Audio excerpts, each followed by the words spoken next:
के माध्यम से कुछ महत्वपूर्ण पहलुओं पर मैं आपके बीच ये विधायी पहलू है, ये संविधान के पहलू वो तमाम लोग जो एक लोकतंत्र को की हत्या करना चाहते हैं, आपके माध्यम से मैं बताऊं, ये कॉन्स्टिट्यूशन ऑफ इंडिया इसके आर्टिकल 179 में स्पीकर को हटाने की व्यवस्था का उल्लेख, जिसमें ये कहते हैं कि उन्हें हटाया जा सकता है। रेजोल्यूशन जो किया चुका है majority of the all members of the assembly, ठीक है। अब इसका इंटरप्रिटेशन आपको बताऊं, ये सुप्रीम कोर्ट का जजमेंट है, ठीक है। ये महाराष्ट्र का मामला है, ध्यान से देखिए। और ये नवम रेबिया अरुणाचल का पूरा ये नवम रेबिया अरुणाचल मैं आपको चाहूंगा आपके माध्यम से कि तमाम स्टेक होल्डर्स जो कल से इस विधायी महत्वपूर्ण पहलू पर फैसला लेंगे, चाहे कोई हो, स्पीकर साहब हो, सीएम साहब हो, उनके एडवाइजर्स हो, तो ये दोनों फैसले पढ़े। उस फैसले को मैं सबसे पहले अरुणाचल में बताता हूँ कि स्पीकर को हटाने के लिए कितनी संख्या चाहिए। All the 10 members of the assembly, इसका मतलब है कि जो actual members of the assembly है, रहने वाले और वोट करने वाले नहीं, एक्चुअल मेंबर्स यानी कि 243 122 चाहिए स्पीकर को हटाने के लिए। ये मैं नहीं कह रहा हूँ, न्यायालय ने नवम रेबिया वाले मामले में 7 जज महाराष्ट्र का, जिसमें आप सब एक बार गौर से सुनिए, आप गौर से सुनिए इसको।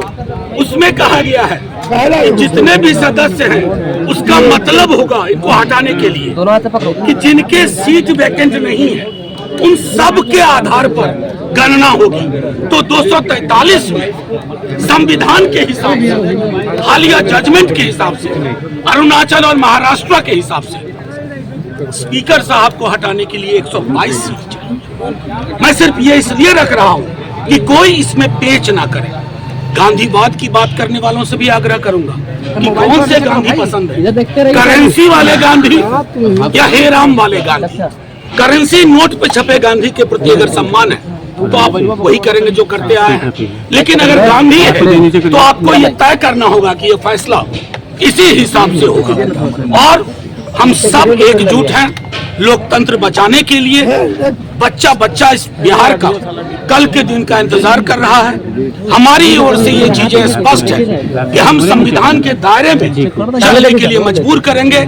सुप्रीम कोर्ट के जजमेंट के आलोक में चीजें चाहेंगे और सुप्रीम कोर्ट के आलोक में निर्णय होगा। हमारा पूरा विश्वास है, क्योंकि पहला अभिभाषण के बाद कार्यावली में पहली चीज स्पीकर साहब के खिलाफ अविश्वास प्रस्ताव है।